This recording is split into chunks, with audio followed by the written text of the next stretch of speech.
I'm grateful for the opportunity to talk to you today and to reflect on this beautiful gospel, which is the culmination of the Sermon on the Mount.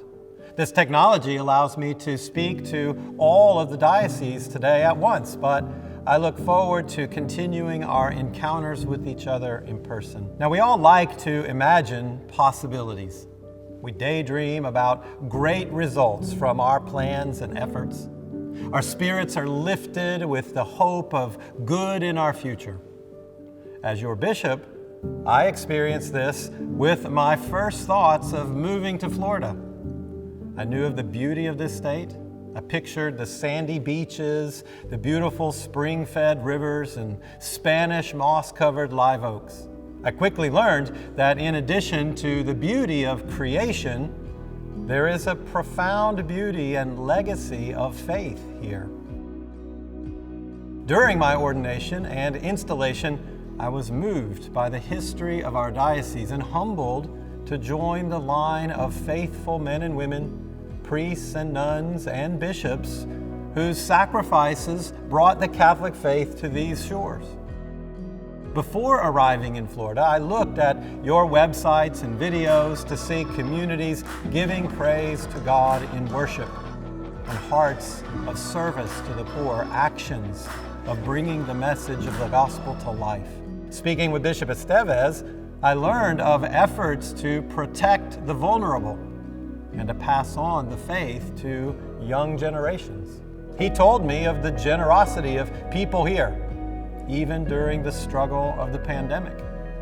Now, I've witnessed your generosity firsthand, and my hope is further strengthened by the promise of our faith that tells us all things are possible for God. Today, I want to consider what God can do with the words we hear in the gospel. Be perfect as your heavenly Father is perfect. Too often, people consider this to be nice sounding, but really out of reach. Maybe someone else can be perfect, but not me.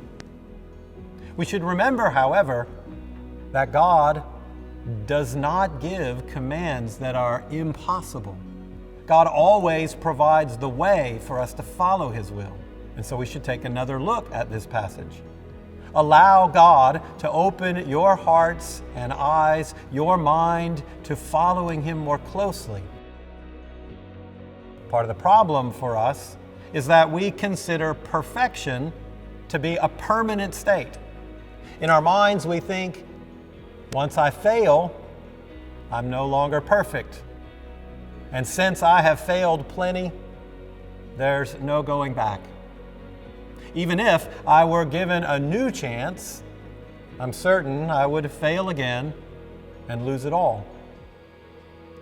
But I want you to think about the command of Jesus not as a permanent state, but more of a snapshot, moment by moment, the responding to God with our lives. Being perfect as our Heavenly Father is perfect happens whenever we live how we were made to live, in the image and likeness of God. God gives us life, and then God lives in us, so that all that we accomplish is because of the grace that God provides.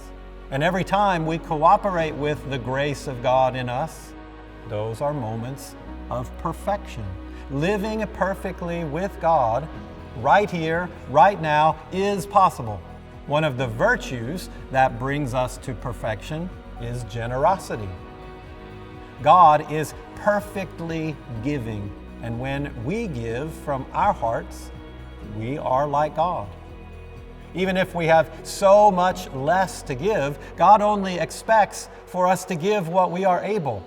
This is why our stewardship theme for this year is Perfect in Generosity. The annual appeal serves a practical need of providing funds for many Catholic works, but it also taps into something deeper.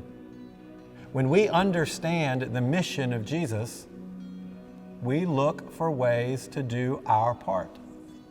Our response can draw us into the life and mission of Jesus. when our hearts are set on generosity for our neighbor. And so as you consider your financial gift this year, pray for a generous heart. Let the giving of money be a step to further generosity, to being shaped by the perfection of God. Look around you. See the needs that you can respond to, the people who would benefit because you are generous. The church needs to be active in evangelization, and the witness of our generosity points to Jesus. And so when you meet the need of another person, you can reflect the very love of God, and maybe the only experience of God's love that they will have. Our annual Stewardship Appeal extends that love to fund critical ministries to serve the physical and spiritual needs of people throughout our diocese. It helps to support Clergy Formation, our seminarians, the formation of permanent deacons, the support for our active and retired priests. It helps us promote life, to promote charity and justice. This happens through Catholic Charities of the Diocese of St. Augustine. It happens in our pro-life ministry, our prison ministry, and others. We engage in pastoral work, funding our multicultural ministries, our marriage and family life, our youth and our young adult ministries, and our Stella Seafarers ministry. Catholic education, so important to continuing the faith of our future generations, and so we support Catholic schools throughout the diocese. Places like our Guardian School, St. Francis High School, St. Joseph's High School, as well as the religious education programs that happen in our parishes. It helps us support the work of discipleship. It gives operational support to the National Shrine of Our Lady of Leche here in St. Augustine, to our missionary priests and sisters serving in our diocese, to our college campus ministries, and to engage Catholics in pastoral ministry throughout the diocese. And so I ask for your support for all these works. And then I ask you to carry that generous spirit to your family, to your school, to your work. Let the love that comes from your generosity to other people be the witness they need to know God in their lives. In today's gospel, Jesus challenges us to go further, to notice and respond to the needs of others. And then you will be perfect in generosity. My hopes for arriving as your bishop have turned into joy at the faith and charity that I've now seen in action. But I'm hoping for still more, continuing the mission that Jesus gives to us. Our witness to God's kingdom here in Florida has more souls to reach. Together, we can make God's perfect kingdom more visible to those around us. God bless you in following the work of the gospel.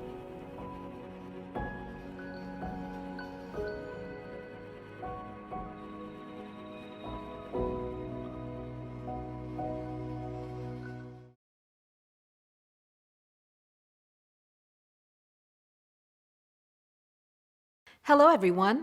You should have been handed an envelope as you entered Mass today. If not, please raise your hand and an usher will bring one to you.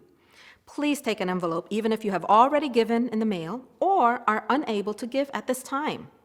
Your response today allows the church to be better stewards by eliminating unnecessary future mailings. As you look at the back of the envelope, you can see that there are 3 ways to give today, including using a convenient QR code to access the online giving page or our new text-to-give feature. On the back flap of the envelope, you'll also find gift plans to consider. Please take this time to fill out the inside flap of the envelope completely, as it will help us to record everyone's pledge accurately and ensure that your parish receives credit for your gift to the appeal. Please check one of the 3 circles located at the bottom of the inside flap of the envelope. Check the first circle if you have already made a gift by mail or online. Choose the second circle if you are making a pledge today, or the third circle if you are not making a pledge today. This last selection will ensure that you are not contacted with any follow-up mailings. If you have already pledged by mail or online, or if you are not making a pledge today, You can seal your envelope now. If you would like to use your smartphone to make a pledge or gift, just scan the QR code with the camera on your phone and you will be directed to our giving page. Even if you decide to give online, please be sure to turn in your envelope today or drop it in the mail. If you are making a pledge or gift by cash or check today, look at the bottom right of the envelope and record the amount you wish to contribute and whether it is a 6-month pledge or a one-time gift. All checks should be made out to Bishop's Appeal or BASA. Once your gift is enclosed, simply seal your envelope. If you choose to pledge and pay by check later in installments, seal the envelope now and we will send you a monthly reminder. If you are making a pledge or gift by credit card, please complete the information on the bottom left of the envelope. You must fill out your credit card number, name on the card, expiration date, security code, and phone number for your gift to be processed successfully. Please be sure to indicate the amount of your gift on the blank line next to total amount of gift or pledge. After you have completed your information, please seal your envelope and drop it in the baskets provided or in the mail. Thank you so much for your prayers and participation in support of the mission of our church and vocations through the Bishop's annual Stewardship Appeal. May the joy that comes from giving be yours, and may God bless you and all those you love.